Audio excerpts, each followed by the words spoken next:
2023 May 16 നമ്മൾ Tiago EV എടുത്തത്. അപ്പൊ ഇപ്പൊ ഒരു വർഷമായി. ഒരു വർഷം കൊണ്ട് 35,800 കിലോമീറ്ററോളം നമ്മൾ കവർ ചെയ്തു. അപ്പൊ EV റിലേറ്റഡ് ആയിട്ട് ഒരുപാട് കാര്യങ്ങൾ നമ്മൾ പഠിച്ചു, ഒരുപാട് യാത്രകൾ പോയി, ഏകദേശം 1.5-2 ലക്ഷം രൂപയോളം നമ്മൾ ലാഭിക്കുകയും ചെയ്തു. Hello everyone, welcome to EV trips and tips. അപ്പൊ നമ്മളുടെ ടിയാഗോ EV എടുത്തിട്ട് 1 ഇയർ ആയി. അപ്പൊ ഒരു 1 ഇയർ എക്സ്പീരിയൻസ് എന്നുള്ള രീതിയിൽ നമ്മളൊരു വീഡിയോ ചെയ്യുവാണ്. അപ്പൊ ഈ ഒരു വീഡിയോയിൽ നമ്മൾ ആ ഒരു വണ്ടി എടുക്കാൻ പോയ നമ്മുടെ പ്ലാനിങ്, അതുപോലെ തന്നെ നമ്മൾ പുതുതായിട്ട് കുറെ കാര്യങ്ങൾ ഇതിനകത്ത് മനസ്സിലാക്കി. അപ്പൊ അതുപോലെ തന്നെ ഈ പറഞ്ഞ നമ്മൾ ചെയ്ത യാത്രകൾ, അപ്പൊ ഈ ഒരു 1 ഇയർ കൊണ്ട് നമ്മൾ എക്സ്പീരിയൻസ് ചെയ്ത എല്ലാ കാര്യങ്ങളും നമ്മൾ ഷെയർ ചെയ്യുവാണ്. അതിപ്പോ നമ്മളുടെ കാര്യം മാത്രമല്ല, നമ്മൾ ഗ്രൂപ്പിൽ നിന്ന് നമുക്ക് കിട്ടിയ ഇൻഫർമേഷൻസ് എല്ലാം ഷെയർ ചെയ്യുവാണ്. കാര്യം പുതുതായിട്ട് വണ്ടി എടുക്കാൻ പോകുന്ന ആൾക്കാർക്ക് ഒരുപാട് ഡൗട്ട്സുകളും കാര്യങ്ങളൊക്കെ ഉണ്ടായിരിക്കും. നമ്മളാൽ കഴിയുന്ന രീതിയിൽ നിങ്ങളുടെ ഡൗട്ട്സ് ക്ലിയർ ചെയ്യുന്ന എല്ലാ ഇൻഫർമേഷൻസും നമ്മൾ ഷെയർ ചെയ്യും. അപ്പൊ അത് കഴിഞ്ഞിട്ട് നിങ്ങൾക്ക് എന്തെങ്കിലും ഡൗട്ട്സ് ഉണ്ടെങ്കിൽ നിങ്ങൾ കമന്റ് ചെയ്ത് കഴിഞ്ഞാൽ നമ്മൾ അത് ക്ലിയർ ചെയ്യുന്നതായിരിക്കും. ടാറ്റ പുതുതായിട്ട് നെക്സോൺ EV ഇറക്കിയപ്പോൾ തൊട്ടുള്ള ഒരു ആഗ്രഹമായിരുന്നു EV എടുക്കണമെന്ന്. കാര്യം ആ ഒരു നെക്സോണിന്റെ ആ ഒരു ലുക്കും, അതുപോലെ തന്നെ കുറഞ്ഞ ചെലവിൽ യാത്ര ചെയ്യാൻ പറ്റുമെന്നൊക്കെ ഉള്ളത് കൊണ്ട് തന്നെ ഒരു EV എടുക്കണമെന്നുള്ളൊരു ആഗ്രഹം 2020 മുതലേ കയറി കൂടിയതാണ്. പക്ഷേ 2023 ആയപ്പോഴാണ് അതിനുള്ള സാഹചര്യങ്ങളൊക്കെ ഒത്തു വന്നത്. അപ്പൊ 2023 നമ്മൾ വണ്ടി എടുക്കാൻ പോയപ്പോഴും നമ്മളുടെ ഫസ്റ്റ് പ്ലാൻ എന്ന് പറയുന്നത് നെക്സോൺ EV എടുക്കാന്നുള്ളതായിരുന്നു. പക്ഷേ നെക്സോൺ EVയുടെ ബഡ്ജറ്റും കാര്യങ്ങളൊക്കെ നോക്കിയപ്പോഴത്തേക്ക് ഏകദേശം 15-16 ലക്ഷം രൂപയാണ് ബേസ് മോഡലിന് തന്നെ സ്റ്റാർട്ടിങ് വരുന്നത്. അപ്പൊ നമ്മൾ വിചാരിച്ചു എന്നാ പിന്നെ ആ ഒരു ബേസ് മോഡൽ, അതായത് നെക്സോൺ EV പ്രൈം എടുക്കാതെ മാക്സ് എടുത്താലൊന്നൊരു പ്ലാൻ ഉണ്ടായിരുന്നു. ഏകദേശം 18-19 ലക്ഷം രൂപയ്ക്ക് മാക്സ് കിട്ടുമായിരുന്നു. റേഞ്ച് ഏകദേശം 400 കമ്പനി പറയുന്നുണ്ടെങ്കിലും 300 നമുക്ക് കിട്ടുമായിരുന്നു. അപ്പം നമുക്ക് ഈ പറഞ്ഞ 2-3 ലക്ഷം രൂപയും കൂടെ സ്പെൻഡ് ചെയ്ത് കഴിഞ്ഞാൽ EV മാക്സ് എടുക്കാന്നുള്ളൊരു പ്ലാനിലാണ് നമ്മൾ ആദ്യം മൂവ് ചെയ്തത്. പക്ഷേ പിന്നീട് നമ്മൾ കാൽക്കുലേറ്റ് ഒക്കെ ചെയ്ത് നോക്കിയപ്പോൾ നമുക്കൊരു കാര്യം മനസ്സിലായി. 1,60,000 കിലോമീറ്റർ ആണ് കമ്പനി തരുന്ന വാറന്റി എന്ന് പറയുന്നത്. അപ്പൊ ഈ ഒരു വാറന്റി പീരീഡ് കഴിഞ്ഞാൽ വണ്ടിക്ക് എന്ത് സംഭവിക്കും, അല്ലെങ്കിൽ ബാറ്ററിക്ക് റീപ്ലേസ് ചെയ്യാൻ വേണ്ടി എത്ര കോസ്റ്റ് ആവും എന്നുള്ള കാര്യത്തിലൊന്നും ഒരു ക്ലാരിറ്റി ഇല്ലായിരുന്നു. അതുകൊണ്ട് തന്നെ ഈ പറയുന്ന ഇത്രയും ലക്ഷം രൂപ കൊടുത്ത് EV എടുക്കണമെന്നൊരു ഡൗട്ട് നമുക്കുണ്ടായിരുന്നു. അപ്പൊ അങ്ങനെയൊക്കെ ഒരു ഐഡിയയിൽ ഇരുന്നപ്പോഴാണ് ടിയാഗോ EV ഇറങ്ങുന്നത്. അപ്പൊ ടിയാഗോ EV ലോഞ്ച് ചെയ്ത് 2022 നവംബർ ആ ഒരു ടൈമിലാണ്. അപ്പൊ നമ്മൾ 2023 പ്ലാൻ ചെയ്തപ്പോഴത്തേക്ക് ഈ ഒരു ബഡ്ജറ്റിന്റെ ഒരു കാര്യം കൊണ്ട്, അത് ബഡ്ജറ്റ് സ്പെൻഡ് ചെയ്യുന്നതിനുള്ള പ്രശ്നമല്ല, ഈ പറയുന്ന നമുക്ക് നമ്മൾ അത്രയും രൂപ കൊടുത്ത് ഒരു EV എടുത്തു കഴിഞ്ഞാൽ അത് നമുക്ക് മുതലാവും എന്നുള്ളൊരു കാൽക്കുലേഷൻ നമ്മൾ നടത്തി നോക്കിയപ്പോഴത്തേക്ക് ഈ പറയുന്ന നമ്മൾ 1.5 ലക്ഷം കിലോമീറ്റർ ഓടുമ്പോഴത്തേക്ക് 1,60,000 കിലോമീറ്റർ ഓടുമ്പോൾ നമുക്ക് ലാഭം വരുന്ന പൈസ എന്ന് പറയുന്നത് around 9 lakh to 10 lakh rupees ആണ്. അപ്പൊ നമ്മളിപ്പോ നെക്സോൺ EV പ്രൈം ഒക്കെ എടുത്തു കഴിഞ്ഞാൽ ഒരു 6 ലക്ഷം രൂപയോളം നമ്മളുടെ ബാലൻസ് അവിടെ നിൽക്കുവാണ്.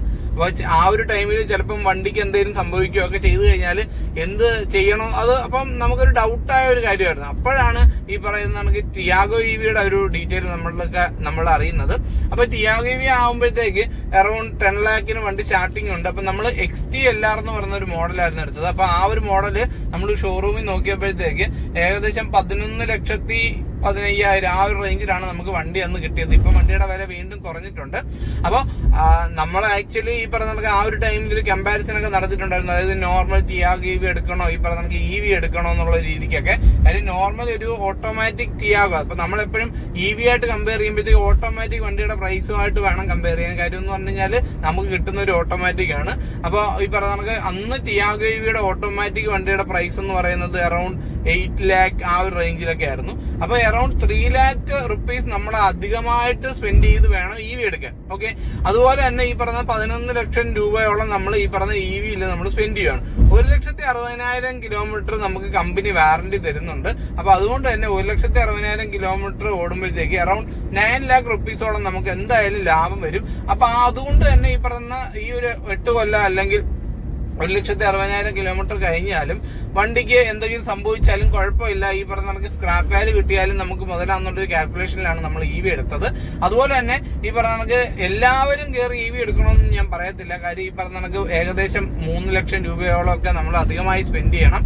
പണ്ട് കാലത്ത് ആൾക്കാർ പെട്രോൾ വണ്ടിയും ഡീസൽ വണ്ടിയൊക്കെ എടുക്കുന്നതിന് മുന്നേ ഒരു കാൽക്കുലേഷൻ നടത്തുമായിരുന്നു. ഈ പറഞ്ഞ നമുക്ക് പെട്രോൾ എടുക്കണോ ഡീസൽ എടുക്കണോ, അധികം ഒന്നും ഓട്ടോ ഇല്ലാത്ത ആൾക്കാർ പെട്രോൾ എടുക്കും, ഓട്ടോ ഉള്ള ആൾക്കാർ ഈ പറഞ്ഞ ഡീസൽ എടുക്കും. അതേ കാൽക്കുലേഷനാണ് നിങ്ങൾക്ക് EV എടുക്കുമ്പോഴും വേണ്ടത്.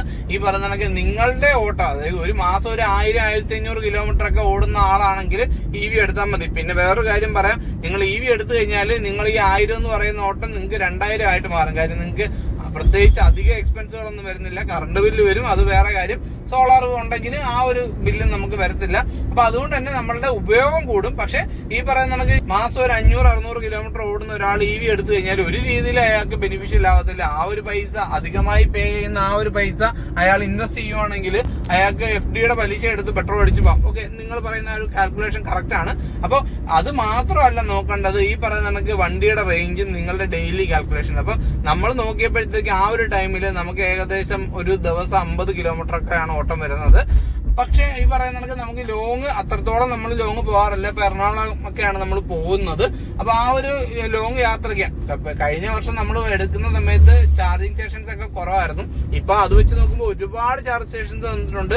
ലോങ് ഒക്കെ വേണമെങ്കിൽ നിങ്ങൾക്ക് ഇപ്പോഴും പോകാനായിട്ട് സാധിക്കും. ഇപ്പൊ നമ്മളൊരു റിവ്യൂ ഒക്കെ എടുത്തിട്ടുണ്ടായിരുന്നു. 7000 കിലോമീറ്റർ ഡൽഹിയിലൊക്കെ പോയിട്ട് വന്നൊരു നെക്സോൺ EV ഇടത്. പക്ഷെ ചാർജിങ്ങിനായിട്ട് ടൈം എടുക്കുന്നു എന്ന് പറയുന്ന ഒരു നെഗറ്റീവ് ഫാക്ടർ തന്നെയാണ്. അത് എടുത്തു പറയേണ്ട കാര്യം തന്നെയാണ്. എന്നാലും ഈ വണ്ടി എടുത്തതിന് ശേഷം നമ്മൾ ലോങ് എന്ന് പറഞ്ഞു കഴിഞ്ഞാൽ ഈ പറഞ്ഞ നമുക്ക് കൊല്ലത്തുനിന്ന് കോഴിക്കോട്, അതുപോലെ തന്നെ ഗുരുവായൂർ, എറണാകുളം, മൂന്നാർ ഇതൊക്കെയാണ് പോയിട്ടുള്ളത്. ഇനി കൊടൈക്കനാൽ, ഊട്ടിയിലൊക്കെ പോകണമെന്നുണ്ട്. ചാർജ് സ്റ്റേഷൻസ് ഒക്കെ ആക്ച്വലി എല്ലായിടത്തും ഉണ്ട്. പിന്നെ ഒരു വ്യക്തമായ പ്ലാനിങ്. അപ്പൊ നിങ്ങൾ EV എടുക്കുന്നുണ്ടെങ്കിൽ നിങ്ങളുടെ ഡെയിലി യൂസിന് ലാഭകരമാണോ, അധികമായിട്ട് ഈ പറയുന്ന സ്പെൻഡ് ചെയ്യുന്ന പൈസ ലാഭകരമാണോ എന്നുള്ള കാര്യമൊക്കെ നോക്കണം. അതുപോലെ തന്നെ ഈ പറഞ്ഞ കണക്ക് നിങ്ങൾ ലോങ് ഒക്കെ പോകുന്നുണ്ടോ, അല്ലെങ്കിൽ നിങ്ങളുടെ ലോങ് പോകുന്ന യാത്രയൊക്കെ എത്ര. അപ്പൊ നമ്മൾ നോക്കിയപ്പോഴത്തേക്ക് ഈ പറഞ്ഞ നമ്മളുടെ ലോങ് പോകുന്ന യാത്ര എന്ന് പറയുമ്പോഴത്തേക്ക് അറൗണ്ട് ഒരു 300-നകത്തൊക്കെ ആയിരിക്കും വരുന്നത്. അപ്പൊ സ്വാഭാവികമായിട്ട് ഒരു ഫാസ്റ്റ് ചാർജിങ് കൂടെ ഒക്കെ ചെയ്ത് കഴിഞ്ഞാൽ നമുക്ക് പോയി വരാം. പിന്നെ നിങ്ങൾ ഏത് വണ്ടി എടുക്കാൻ പോവുകയാണെങ്കിലും ആ വണ്ടിയുടെ റിയൽ ലൈഫ് റേഞ്ച് എത്രയെന്ന് മനസ്സിലാക്കണം. ഇപ്പൊ ടിയാഗോ EV ആണെങ്കിൽ 315 ആണ് ഈ പറയുന്ന ലോങ് റേഞ്ചിന് കമ്പനി പറയുന്ന റേഞ്ച്. പക്ഷെ ആ ഒരു വണ്ടിക്ക് കിട്ടുന്നത് ഏകദേശം ഒരു 200-200-നകത്തൊക്കെയാണ്. അപ്പൊ കാര്യം അത്രത്തോളം ബഡ്ജറ്റ് ഇല്ലാത്ത ആൾക്കാർക്ക് വേണമെങ്കിൽ മീഡിയം റേഞ്ച് ഓപ്റ്റ് ചെയ്യാം. അതിന് 250 കമ്പനി പറയുന്ന ഒരു റേഞ്ച്. ഒരു 150 റിയൽ ലൈഫിൽ കിട്ടും. അപ്പൊ ഈ റിയൽ ലൈഫിൽ 150 കിട്ടുമെന്ന് പറയുന്നത് 100 to 0% പോകുമ്പോഴൊക്കെയാണ്. അപ്പൊ നമ്മളെന്തായാലും അത്രയൊന്നും പോകത്തില്ല. അപ്പൊ ഒരു 10% ബാലൻസ് വന്നാൽ എത്ര കിലോമീറ്റർ കിട്ടും എന്നുള്ള കാൽക്കുലേഷൻ ഒക്കെ നിങ്ങൾ നോക്കണം. അപ്പം നിങ്ങൾ EV എടുക്കാൻ പോകുന്നതിന് മുന്നേ അതിന്റെ പോസിറ്റീവ് സൈഡും അതുപോലെ തന്നെ നെഗറ്റീവ് സൈഡും നോക്കി മാത്രമേ എടുക്കാവൂ. നമ്മൾ അതെല്ലാം കാൽക്കുലേറ്റ് ചെയ്തിട്ടുണ്ടായിരുന്നു. നമ്മളെ സംബന്ധിച്ചോളം നമുക്ക് ലാഭകരമാണ്, നമ്മളുടെ ഡെയിലി ലൈഫ് തന്നെ ഹെക്ടിക് ആവാത്ത രീതിയിലുള്ള ഒരു വണ്ടിയാണ് EV എന്നുള്ളത് മനസ്സിലാക്കിയത് കൊണ്ട് മാത്രമാണ് എടുക്കുന്നത്. അപ്പൊ നിങ്ങൾക്കും ഈ പറയുന്ന കണക്ക് ഇതുപോലെ ലാഭകരമാണോ എന്നുള്ള ഒരു കാൽക്കുലേഷനും കാര്യങ്ങളൊക്കെ നടത്തിയതിനു ശേഷം മാത്രം EV എടുക്കാം. ഇനിയിപ്പം ഈ പറഞ്ഞ കണക്ക് ടിയാഗോ EV എടുക്കാൻ പോയ കഥകളൊക്കെ പറയാം. അപ്പൊ ടിയാഗോ EV എടുക്കാനായിട്ട് നമ്മൾ പോകുന്നത് ഫെബ്രുവരി ആ ഒരു ടൈമിലാണ്. അപ്പൊ നവംബറിൽ വണ്ടി ലോഞ്ച് ആയതുകൊണ്ട് തന്നെ ഈ പറഞ്ഞ നമുക്ക് പല ഷോറൂമുകളിലും വണ്ടി ഇല്ലായിരുന്നു. അപ്പൊ അവസാനം നമ്മൾ പത്തനംതിട്ട MK മോട്ടേഴ്സിൽ പോയിട്ടാണ് വണ്ടി ഒന്ന് കണ്ടത്. അപ്പൊ അവിടെ ചെന്നപ്പോഴത്തേക്ക് നമ്മൾ അവിടുത്തെ സെയിൽസിന്റെ ആൾക്കാരോട് ചോദിച്ചു, ഈ ഒരു വണ്ടിക്ക് സ്റ്റെപ്പിനി ഇല്ലല്ലോ എന്ന്. കാര്യം ഒരുപാട് യൂട്യൂബ് വീഡിയോസിൽ പറയുന്നുണ്ടായിരുന്നു EV ഇറക്കിയപ്പോഴത്തേക്ക് അവർ ഡിക്കി സ്പേസ് കുറയ്ക്കാനൊക്കെ ആയിട്ട് ഈ പറഞ്ഞ നമുക്ക് സ്റ്റെപ്പിനി ഒഴിവാക്കിയെന്ന്. പക്ഷെ നമ്മൾ ഷോറൂമിൽ ചെന്ന് അവരുടെ അടുത്ത് സംസാരിച്ചപ്പോൾ അവർ പറഞ്ഞു, ഇല്ല സാർ, ഈ ഒരു വണ്ടിക്ക് പിന്നെ സ്റ്റെപ്പിനി വരുന്നുണ്ടെന്നാണ് അവർ പറഞ്ഞത്. അപ്പൊ ഞാൻ പറഞ്ഞു, ഇല്ല, ഞാൻ വീഡിയോസിലൊക്കെ കണ്ടിട്ടുണ്ടായിരുന്നു. ഇല്ല, അപ്പൊ അവരങ്ങ് തർക്കിക്കുവാണ്, ഇല്ല സാർ ഉണ്ട് എന്ന് പറഞ്ഞുകൊണ്ട് എന്നെ വിളിച്ചുകൊണ്ട് അവര് ബൂട്ട് ഓപ്പൺ ചെയ്ത് നോക്കിയപ്പോഴത്തേക്ക് സ്റ്റെപ്പിനി കാണുന്നില്ല. എന്നിട്ട് അതിന്റെ അടിയിലൊക്കെ അവര് ബാറ്ററി പാക്കിന്റെ അവിടെയൊക്കെ നോക്കുന്നത്. എന്നിട്ട് അവര് പറയുന്നത്, ഇല്ല സാർ, ഇതിന് ഈ പറഞ്ഞ കണക്ക് സ്റ്റെപ്പിനി വരുന്നില്ല. അതായത് അവിടെ നിൽക്കുന്ന സ്റ്റാഫിനേക്കാൾ കൂടുതൽ ധാരണയുണ്ട് ഈ പറയുന്ന കണക്ക് വണ്ടി എടുക്കാൻ പോകുന്നവർക്ക്. അപ്പൊ ടാറ്റയുടെ വണ്ടി എടുക്കുന്നതിന് മുന്നേ ഈ പറയുന്ന നിങ്ങൾ കുറെ കാര്യങ്ങൾ മനസ്സിലാക്കണം. ഇപ്പം MGയുടെ വണ്ടിയൊക്കെ വേറെ ഉണ്ട്. അതിന് ഈ പറഞ്ഞ കംപ്ലൈൻസ് ഉണ്ടോ ഇല്ലെന്നൊന്നും എനിക്ക് അറിയത്തില്ല. കാര്യം എന്ന് പറഞ്ഞാൽ നമ്മൾ കൂടുതലും ഡീൽ ചെയ്യുന്ന ഗ്രൂപ്പുകൾ ടാറ്റയുടെ വണ്ടികൾ ഡീൽ ചെയ്യുന്ന ഗ്രൂപ്പുകളാണ്. അപ്പൊ അതിനകത്ത് ഒരുപാട് ആൾക്കാർ ഒരുപാട് എക്സ്പീരിയൻസുകൾ ഷെയർ ചെയ്യുന്നുണ്ട്. കാര്യം ഈ പറഞ്ഞ EV എടുത്ത് വഴിയിലായി പോയ കുറെ ആൾക്കാരുണ്ട്. ഇപ്പൊ നെക്സോണിനൊക്കെയാണ് ഒരുപാട് കംപ്ലൈന്റുകൾ കേട്ടിട്ടുള്ളത്. ടിയാഗോ EVക്ക് അത്രത്തോളം കംപ്ലൈന്റുകൾ ഉണ്ടായതായിട്ട് നമ്മൾ കേട്ടില്ല. ഇടയ്ക്കൊക്കെ ഈ പറഞ്ഞ ലിംബ് മോഡോ അങ്ങനെ ചെറിയ ചെറിയ പ്രശ്നങ്ങൾ ഏതൊക്കെയോ വണ്ടിയിൽ കാണിച്ചിട്ടുണ്ട്. പിന്നെ ഹൈ വോൾട്ടേജ് ക്രിട്ടിക്കൽ എറർ അങ്ങനെയൊക്കെ ഏതൊക്കെ വണ്ടിയിൽ ചെറിയ രീതിയിൽ. പക്ഷെ നെക്സോൺ ആണ് ഏറ്റവും കൂടുതൽ പണി കിട്ടിയെന്നാണ് എനിക്ക് തോന്നുന്ന ഒരു കാര്യം. അപ്പൊ നിങ്ങൾ ടിയാഗോ EV എടുത്തിട്ട് എന്തെങ്കിലും കംപ്ലൈന്റ്സ് ഉണ്ടായിട്ടുണ്ടോ എന്നുള്ള കാര്യം ഒന്ന് കമന്റ് ചെയ്യുക. കാര്യം ഗ്രൂപ്പിലൊക്കെ അത്രത്തോളം വലിയ വലിയ ഇഷ്യൂസ് ഒന്നും ആരും ഫേസ് ചെയ്തതായിട്ട് പറയുന്നില്ല. പിന്നെ ഈ പറഞ്ഞ നമുക്ക് ടാറ്റയുടെ വണ്ടി എടുക്കാൻ പോകുമ്പോൾ എല്ലാവരും പറയുന്നൊരു കാര്യമാണ് സർവീസ്. അപ്പൊ ഞാൻ ഈ പറഞ്ഞ നമുക്ക് മുത്തൂറ്റിലാണ്, അതായത് കൊട്ടാരക്കര മുത്തൂറ്റിൽ നിന്നാണ് ഞാൻ വണ്ടി എടുക്കുന്നത്. അപ്പൊ ഞാൻ സർവീസും ചെയ്തത് അവിടെ തന്നെയാണ്. ഇതുവരെയുള്ള എല്ലാ സർവീസിലും ഞാൻ സാറ്റിസ്ഫൈഡ് ആണ്. പക്ഷെ ഇടയ്ക്ക് ഒരു തവണ കൊല്ലം മുത്തൂറ്റിൽ കൊണ്ടുപോയിട്ട് ഞാനൊരു ഇൻഷുറൻസ് ക്ലെയിം ചെയ്യാൻ വേണ്ടിയിട്ട് കൊണ്ടുപോയിട്ടുണ്ടായിരുന്നു. അന്ന് എനിക്ക് കുറച്ച് ബാഡ് എക്സ്പീരിയൻസ് ഒക്കെ ഉണ്ടായിട്ടുണ്ടായിരുന്നു. അത് ഞാനൊരു വീഡിയോ ആയിട്ടൊക്കെ ഷെയർ ചെയ്തിട്ടുണ്ടായിരുന്നു. അപ്പം പ്യുവർലി ഈ പറഞ്ഞ ഷോറൂമിന് ബേസ് ചെയ്തിരിക്കും സർവീസ്, അല്ലാതെ ഒരു ബ്രാൻഡ്. ഇപ്പം ഈ പറഞ്ഞ കൊല്ലത്താണെങ്കിൽ ലെക്സൺ ടാറ്റയൊക്കെ ഇറങ്ങിയിട്ടുണ്ട്. കുറച്ചുകൂടെ ബെറ്റർ ആയിട്ടുള്ള സർവീസ് ആണെന്നൊക്കെയാണ് കേട്ടത്. ഓക്കെ, അപ്പൊ നിങ്ങൾ ഈ പറഞ്ഞ നമുക്ക് വണ്ടി എടുക്കാൻ പോകുന്നതിന് മുമ്പ് നിങ്ങളുടെ അടുത്ത് നല്ല സർവീസ് സെന്റേഴ്സ്, ടാറ്റയുടെ സർവീസ് സെന്റേഴ്സ് ഉണ്ടോ എന്നുള്ള കാര്യം നോക്കുക. പിന്നെ EV എടുക്കാൻ പോകുന്ന ആൾക്കാരാണെങ്കിൽ നിങ്ങളുടെ ബഡ്ജറ്റും നിങ്ങളുടെ ഈ പറഞ്ഞ നമുക്ക് ഡെയിലി ലൈഫ് ആ ഒരു ട്രാവൽ, ഇപ്പം പഞ്ചാണെങ്കിൽ നിങ്ങൾക്ക് ഡെയിലി അതിന്റെ ലോങ് റേഞ്ച് ഉണ്ട്, മീഡിയം റേഞ്ച് ഉണ്ട്. അപ്പം മീഡിയം റേഞ്ച് മതിയെങ്കിൽ നിങ്ങൾക്ക് മീഡിയം റേഞ്ച് എടുക്കാം. ഒരു 200 ആ റേഞ്ചിലൊക്കെ ആയിരിക്കും നിങ്ങൾക്ക് ഈ പറഞ്ഞ നമുക്ക് റിയൽ ലൈഫ് റേഞ്ച് കിട്ടുന്നത്. അതേസമയം ലോങ് റേഞ്ച്, അതായത് കുറച്ചുകൂടെ ഒരു ദിവസം ഒരു 250-300-നകത്തൊക്കെ ഓട്ടോ ഉള്ള ആൾക്കാരെ സംബന്ധിച്ചോളം അവർ ലോങ് റേഞ്ച് എടുക്കുന്നതായിരിക്കും ബെറ്റർ. അപ്പോഴും നിങ്ങൾ ആലോചിക്കേണ്ട ഒരു കാര്യമുണ്ട്, ലോങ് റേഞ്ചിന്റെ അത്രയും പൈസ. ഇപ്പൊ എനിക്ക് തോന്നുന്നത് ലോങ് റേഞ്ച് അഡ്വഞ്ചറിന് ഏകദേശം 14,20,000 ആ ഒരു റേഞ്ച് പ്രൈസ് വരുന്നുണ്ട്. അപ്പൊ ഇപ്പം ഏകദേശം 300 കിലോമീറ്റർ റേഞ്ച് കിട്ടുന്നതിൽ ഏറ്റവും വില കുറഞ്ഞ വണ്ടി punch EV long adventure long range എന്നാണ് എന്റെ വിശ്വാസം. അത് തെറ്റാണെങ്കിൽ ക്ഷമിക്കണം. അപ്പൊ അത്രയും രൂപ സ്പെൻഡ് ചെയ്യുന്നുണ്ടെങ്കിൽ അതിന്റെ ബെനിഫിറ്റ് അവിടെയും ശ്രദ്ധിക്കേണ്ട ഒരു കാര്യം, ഈ പറഞ്ഞ ടാറ്റ എല്ലാ വണ്ടിയും പറയുന്നത് 1,60,000 കിലോമീറ്റർ അല്ലെങ്കിൽ ഈ പറഞ്ഞ 8 കൊല്ലമാണ്. അപ്പൊ ആ ഒരു ടൈമിനുള്ളിൽ നിങ്ങൾക്ക് ലാഭിക്കാൻ പറ്റുന്നത് അപ്രോക്സിമേറ്റ് 9 lakh 10 lakh ആണ്. അത് കഴിയുമ്പോൾ വണ്ടിയുടെ അവസ്ഥ, വണ്ടി ഇപ്പം ബാറ്ററി പാക്ക് ഒന്നും ടോട്ടലി ഒന്നും ചേഞ്ച് ചെയ്യേണ്ടി വരത്തില്ല. അപ്പൊ അതുകൊണ്ട് തന്നെ ഇപ്പൊ നമുക്ക് പണിയൊന്നും കിട്ടാനൊന്നും പോകത്തില്ല. അതുകൊണ്ട് തന്നെ ഈ പറഞ്ഞ കണക്ക് നിങ്ങൾക്ക് വിശ്വസിച്ച് വണ്ടി എടുക്കാം. പിന്നെ എപ്പോഴും വണ്ടി എടുക്കുന്നതിന് മുന്നേ ഈ പറഞ്ഞ യൂസർ എക്സ്പീരിയൻസ് ചോദിക്കുക. അപ്പൊ അതുകൊണ്ട് തന്നെയാണ് പല യൂസർ എക്സ്പീരിയൻസുകളും നമ്മൾ നമ്മുടെ വീഡിയോ ചാനലിലൂടെ ഷെയർ ചെയ്യുന്നത്.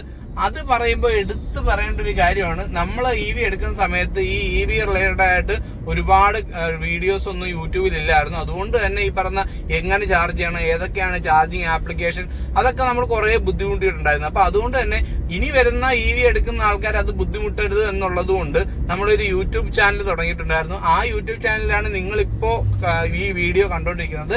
നിങ്ങൾ എന്റെ സബ്സ്ക്രൈബർ ആയിട്ടുള്ള വീഡിയോ കാണുന്ന എല്ലാവരോടും ഒരു സന്തോഷ വാർത്ത പറയാനുള്ളത്, ഈ ഒരു ടൈം പീരീഡിനുള്ളിൽ തന്നെ നമ്മുടെ ചാനൽ മോണിറ്റൈസ് ആയിട്ടുണ്ട്. $25 അങ്ങോട്ട് വന്നിട്ടുണ്ട്. അത് ഇനി 1000 ഒക്കെ ആയാലേ ഈ പറഞ്ഞ നമുക്ക് എടുക്കാനൊക്കെ പറ്റത്തുള്ളൂ. പൈസ എന്നുള്ളതിൽ ഉപരി ഈ പറഞ്ഞ നമ്മുടെ ആൾക്കാർക്ക് ഇൻഫർമേഷൻ കിട്ടാൻ വേണ്ടിയിട്ട് തുടങ്ങിയൊരു ചാനല്, അത് ഈ ഒരു കുറഞ്ഞ കാലയളവിൽ നമ്മൾ പോലും പ്രതീക്ഷിക്കാത്ത രീതിയിൽ ഈ പറഞ്ഞ കണക്ക് 1000 ഫോളോവർ 4000 വാച്ച് അവർ ഒക്കെ ആയിട്ട് ഈ പറഞ്ഞ കണക്ക് നമ്മുടെ ചാനൽ മോണിറ്റൈസ് ആയി. അപ്പൊ അതിന്റെ ഒരു സന്തോഷം ഈ പറഞ്ഞ EV യൂസ് ചെയ്യുന്ന അല്ലെങ്കിൽ നമ്മുടെ വീഡിയോസ് കാണുന്ന എല്ലാവരോടും ഷെയർ ചെയ്യാനായിട്ടുണ്ട്. കാര്യം നമ്മൾ ഈ ഒരു ചാനൽ തുടങ്ങാനും ഉണ്ടായ കാരണം പല ആൾക്കാരും ഇപ്പം ഗ്രൂപ്പിൽ ചോദിക്കുമ്പോഴത്തേക്ക് ഒരുപാട്, ഇപ്പം നമ്മൾ അത് പറയുമ്പോൾ എടുത്തു പറയേണ്ട ഒരു കാര്യമാണ്, ഈ പറഞ്ഞ നമുക്ക് ഗ്രൂപ്പുകളിൽ നമുക്ക് ഇൻഫർമേഷൻ ഷെയർ ചെയ്യുന്ന ഒരുപാട് ആൾക്കാരുണ്ട്. അതിൽ എടുത്തു പറയേണ്ട ഒരു പേര് മനുവിന്റെയാണ്. കാര്യം ഞാൻ ഈ പറഞ്ഞ നമുക്ക് ചാനൽ തുടങ്ങിയ സമയത്ത് ഞാൻ കുറെ ഡീറ്റെയിൽസ് ഷെയർ ചെയ്യുന്നുണ്ടായിരുന്നു. ഇപ്പൊ ഞാൻ അന്ന് ആദ്യമായിട്ട് എനിക്ക് ഓർമ്മയുള്ള കാര്യമാണ്, പ്ലഗ് ഷെയറിൽ ഇല്ലാത്ത ഒരു ചാർജ് സ്റ്റേഷൻ എന്ന് പറഞ്ഞിട്ടൊരു ഞാനൊരു വീഡിയോ ഷെയർ ചെയ്തിട്ടുണ്ടായിരുന്നു. അപ്പൊ അന്ന് മനു എന്നോട് പറഞ്ഞു ഈ പറഞ്ഞ പ്ലഗ് ഷെയറിൽ ഇല്ലെങ്കിൽ അത് ആഡ് ചെയ്യണം. അപ്പോഴാണ് എനിക്ക് മനസ്സിലായത് പ്ലഗ് ഷെയറിൽ നമുക്ക് ഈ പറയുന്ന നമുക്ക് ചാർജ് സ്റ്റേഷൻ ആഡ് ചെയ്യാൻ പറ്റും. ഞാൻ വിചാരിച്ചത് ഇത് പ്ലഗ് ഷെയർ കമ്പനിക്കാര് ഓരോ ചാർജ് സ്റ്റേഷനും ആഡ് ചെയ്യുന്നതായിരിക്കും എന്നാണ്. അപ്പൊ അത് വെച്ചിട്ട് നമ്മൾ പിന്നെ പിന്നെ നമ്മൾ വേറൊരു വീഡിയോ ചെയ്തു. അതുപോലെ തന്നെ ഈ പറഞ്ഞ കണക്ക് EVOKയുടെ ചാർജ് സ്റ്റേഷനിൽ നിന്ന് ചാർജ് മോഡിന്റെ ആപ്ലിക്കേഷൻ ഉപയോഗിച്ച് ചാർജ് ചെയ്യാൻ പറ്റും എന്നുള്ള ഇൻഫർമേഷൻ നമുക്കറിയത്തില്ലായിരുന്നു. അതും നമുക്ക് പറഞ്ഞു തന്നത് മനുവാണ്. മനു മാത്രമല്ല, ഒരുപാട് ആൾക്കാർ ഗ്രൂപ്പിൽ നമുക്ക് ഒരുപാട് ഇൻഫർമേഷൻസ് ഷെയർ ചെയ്ത് തന്നിട്ടുണ്ടായിരുന്നു. അപ്പൊ അതിൽ നിന്നൊക്കെയാണ് ആക്ച്വലി കാര്യം. ഈ ഒരു മേഖല ആർക്കും വലിയ ധാരണയൊന്നുമില്ല. ഇപ്പം അവരാണെങ്കിൽ പോലും ഈ പറയുന്ന കണക്ക് ഈ ഒരു മേഖലയിൽ വന്നു. അപ്പൊ അവരുടെ എക്സ്പീരിയൻസിൽ നിന്ന് അവർ മനസ്സിലാക്കിയ കുറെ കാര്യങ്ങളുണ്ട്. അപ്പൊ മനു ആണെങ്കിലും ഗോവിന്ദ് ആണെങ്കിലും അനൂപ് ആണെങ്കിലും കൈലാസയനൻ ചേട്ടനാണെങ്കിലും അങ്ങനെ എല്ലാവരും, ഞാൻ ആരുടെങ്കിലും പേര് പറയാൻ വിട്ടുപോയിട്ടുണ്ടെങ്കിൽ ക്ഷമിക്കണം. കാര്യം ഗ്രൂപ്പില് ഈ ആൾക്കാരെ പുതുതായിട്ട് ഓരോ കാര്യങ്ങൾ ഡൗട്ട്സ് ക്ലിയർ ചെയ്യാനായിട്ട് ചോദിക്കുന്ന ആൾക്കാരെ ഹെൽപ്പ് ചെയ്യുന്ന ഒരുപാട് ആൾക്കാരുണ്ട്. അപ്പൊ അവര് നമുക്ക് ഒരുപാട് ഇൻഫർമേഷൻസ് ഷെയർ ചെയ്തു. എന്നാലും ഇപ്പൊ ചില ആൾക്കാർ വന്നിട്ട് ഗ്രൂപ്പിൽ പുതുതായിട്ട് ഒരു കാര്യം ചോദിക്കുമ്പോൾ ചില ആൾക്കാരെങ്കിലും പുച്ഛമായിട്ടായിരിക്കും ചിലപ്പോൾ അതിനെ റെസ്പോണ്ട് ചെയ്യുന്നത്. അതായത് ഇപ്പൊ ഫാസ്റ്റ് ചാർജിങ് എന്താണ്, RFID കാർഡ് എന്താണ്, CCS2 ഗൺ എന്താണ്, Type 2 ഗൺ എന്താണ് എന്നൊക്കെ പറഞ്ഞുകൊണ്ട് ചില ആൾക്കാർ ബേസിക് ആയിട്ട്, കാര്യം ഇത് ബേസിക് ആയിട്ടുള്ള കാര്യമാണ്. പക്ഷെ ഇത് തുടങ്ങുന്ന ഒരാളെ സംബന്ധിച്ചോളം ഇത് അറിവില്ലായ്മയാണ്. അപ്പൊ അവനെ സംബന്ധിച്ചോളം ഇത് അറിഞ്ഞാൽ പറ്റത്തുള്ളൂ. അപ്പൊ ചിലപ്പോൾ ഗ്രൂപ്പ് ചോദിക്കുമ്പോൾ അതിന് മറുപടി കിട്ടത്തില്ല. അപ്പൊ അങ്ങനെയൊക്കെ ഒരു സാഹചര്യം വന്നപ്പോഴാണ്, കാര്യം ഓൾറെഡി കുറെ വട്ടം ഗ്രൂപ്പിൽ ഡിസ്കസ് ചെയ്ത കാര്യം ആയതുകൊണ്ടായിരിക്കും അവർ റിപ്ലൈ പറയാത്തത്. അപ്പൊ അങ്ങനെ ഒരു സാഹചര്യം വന്നപ്പോഴാണ് ഈ പറഞ്ഞ നമ്മളൊരു യൂട്യൂബ് ചാനൽ തുടങ്ങാൻ കാര്യം. ആ ഒരു ഇൻഫർമേഷൻ നമ്മൾ വീഡിയോ ആയിട്ട് അങ്ങ് ഇട്ട് കഴിഞ്ഞാൽ അത് അവിടെ കിടക്കും. എപ്പം വേണമെങ്കിലും ആൾക്കാർക്ക് വന്ന് കാണാമല്ലോ എന്നൊക്കെ വിചാരിച്ചാണ്. പക്ഷെ ഞാൻ ഒരിക്കലും വിചാരിച്ചില്ല ഈ പറഞ്ഞ 1 വർഷം കൊണ്ട് ഈ 4000 മണിക്കൂറൊക്കെ ആൾക്കാർ നമ്മുടെ വീഡിയോ കാണുമെന്നൊക്കെ. അപ്പൊ അത് ഒരുപാട് ആൾക്കാർക്ക് യൂസ്ഫുൾ ആവുന്നുണ്ടെന്ന് കുറെ പേര് പറയുന്നുണ്ട്. അപ്പൊ അതൊക്കെ കേൾക്കുമ്പോൾ നല്ല സന്തോഷമുണ്ട്. അപ്പൊ നമ്മള് EV എടുത്തതിന്റെ കഥ പറഞ്ഞിട്ടാണ് തുടങ്ങിയത്. അപ്പോൾ കാര്യം ഈ ഒരു 1 ഇയറിന് അകത്ത് വെച്ചിട്ട് നമ്മൾ ഒരുപാട് കാര്യങ്ങൾ എക്സ്പീരിയൻസ് ചെയ്തു. ഗ്രൂപ്പ് വഴി ആയാലും അവർ ഫേസ് ചെയ്ത കുറെ പ്രശ്നങ്ങൾ നമ്മൾ കണ്ടിട്ടുണ്ട്. അപ്പൊ അതെല്ലാം വെച്ചിട്ട് ഒരു വീഡിയോ സീരീസ് തുടങ്ങണം എന്നാണ്. ഞാൻ ഇനിയും പറഞ്ഞു കഴിഞ്ഞാൽ ഒരുപാട് ലെങ്തി ആയിട്ട് പോകും. അപ്പൊ അതുകൊണ്ട് ഈ ഒരു പാർട്ട് ഞാൻ ഇവിടെ വൈൻഡപ്പ് ചെയ്യുവാണ്. അപ്പോൾ നമ്മളുടെ വണ്ടി എടുത്ത ഈ ഒരു വർഷത്തെ എക്സ്പീരിയൻസ്, ആദ്യമായിട്ട് ഓരോ കാര്യങ്ങൾ മനസ്സിലാക്കിയതിനെ പറ്റിയൊക്കെ ഞാൻ ഡീറ്റെയിൽ ആയിട്ട് പറയാം. അപ്പൊ ആ ഒരു അടുത്ത വീഡിയോ മുതൽ നിങ്ങളൊരു EV എടുക്കുമ്പോൾ ബേസിക് ആയിട്ട് മനസ്സിലാക്കേണ്ട കാര്യങ്ങൾ മുതലുള്ള എല്ലാ കാര്യങ്ങളും ഞാൻ അതിനകത്ത് പറയുന്നതായിരിക്കും. അപ്പൊ അതുകൊണ്ട് തന്നെ ഈ പറയുന്നതൊക്കെ നിങ്ങൾക്ക് അറിയേണ്ട എന്തെങ്കിലും ഇൻഫർമേഷൻസ് ഉണ്ടെങ്കിൽ നിങ്ങൾ കമന്റ് ചെയ്ത് കഴിഞ്ഞാൽ അടുത്ത വീഡിയോയിൽ ഞാനത് ഇൻക്ലൂഡ് ചെയ്യുന്നതായിരിക്കും. അപ്പോൾ ഇനി മുതലുള്ള ആ ഒരു വീഡിയോസ് കണ്ടു കഴിഞ്ഞാൽ, അതായത് നമ്മള് ഇപ്പം വണ്ടി എടുക്കാൻ പോയി ചാർജിങ് സ്റ്റേഷനിൽ ആദ്യമായിട്ട് പോയി ചാർജ് ചെയ്തു, അതുപോലെ തന്നെ നമ്മളുടെ വീട്ടിൽ കൊണ്ടുവന്ന് ചാർജർ ഇൻസ്റ്റാൾ ചെയ്തു, അങ്ങനെയുള്ള ആ ഒരു സ്റ്റെപ്പ് ബൈ സ്റ്റെപ്പ് ആയിട്ടുള്ള കാര്യങ്ങൾ, ഏതൊക്കെ ചാർജിങ് ആപ്ലിക്കേഷൻ ഉണ്ട്, ചിലപ്പം ഇതൊക്കെ ബേസിക് ആയിട്ടുള്ള ഒരു കാര്യമായിരിക്കും. പക്ഷെ പുതുതായിട്ട് വണ്ടി എടുക്കുന്ന ഒരാളെ സംബന്ധിച്ചോളം നമ്മൾ കടന്നു വന്ന ആ ഒരു 1 ഇയറിലുള്ള എല്ലാ ലൈഫ് എക്സ്പീരിയൻസും നമ്മൾ ഷെയർ ചെയ്യുന്നതായിരിക്കും. അപ്പൊ അതുകൊണ്ട് തന്നെ ഈ പറഞ്ഞ നിങ്ങൾക്ക് എന്തെങ്കിലും ഇൻഫർമേഷൻസ് വേണമെങ്കിൽ നിങ്ങൾ കമന്റ് ചെയ്ത് കഴിഞ്ഞാൽ ആ ഒരു ഡീറ്റെയിലും കൂടെ നമ്മൾ ആഡ് ചെയ്യുന്നതായിരിക്കും.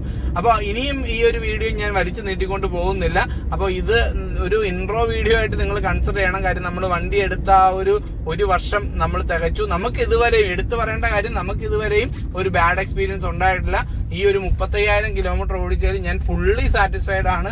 അപ്പൊ അതുകൊണ്ട് തന്നെ ഈ പറയുന്ന കണക്ക് ഞാൻ ഒരാൾക്ക് നല്ല രീതിയിൽ റെക്കമെൻഡ് ചെയ്യും. പിന്നെ എല്ലാവർക്കും റെക്കമെൻഡ് ചെയ്യത്തില്ല. ആവശ്യമുള്ള ആൾക്കാരുണ്ട്, ഈ പറയുന്ന അവരെ ഓട്ടോ അനുസരിച്ച് ഉപയോഗം ഉണ്ടെങ്കിൽ മാത്രം EV എടുക്കുക. അല്ലാതെ വലിയ എമൗണ്ട് EVയിൽ ഇൻവെസ്റ്റ് ചെയ്ത് വെറുതെ പൈസ കളയരുത്. അപ്പോൾ ഈ പറയുന്ന EV എടുത്ത് ഈ 1 ഇയർ വരെ നമുക്കുണ്ടായ എക്സ്പീരിയൻസ് എല്ലാം അടുത്ത വീഡിയോയിൽ നമ്മൾ പറയുന്നതായിരിക്കും. അപ്പൊ ഇതൊരു ഇൻട്രോ വീഡിയോ ആയിട്ട് മാത്രം കാണുക. ഈ പറഞ്ഞ നമുക്ക് വണ്ടി എടുത്ത് ചാർജ് സ്റ്റേഷൻ ഇൻസ്റ്റാൾ ചെയ്ത്, അതുപോലെ തന്നെ ഫാസ്റ്റ് ചാർജിങ് ചെയ്യുന്നതും ചാർജിങ് ആപ്ലിക്കേഷൻസും ലോങ് പോയ എക്സ്പീരിയൻസും അങ്ങനെയുള്ള എല്ലാ കാര്യങ്ങളുമായിട്ട് അടുത്ത വീഡിയോയിൽ നമ്മൾ വരുന്നതായിരിക്കും. അപ്പോൾ നമ്മൾ ചെയ്ത വീഡിയോസ് നിങ്ങൾക്ക് ഉപകാരപ്പെട്ടിട്ടുണ്ടെങ്കിൽ അതൊന്ന് കമന്റ് ചെയ്ത് കഴിഞ്ഞാൽ അത് കാണുമ്പോൾ നമുക്കൊരു സന്തോഷമൊക്കെ ഉണ്ടാവും.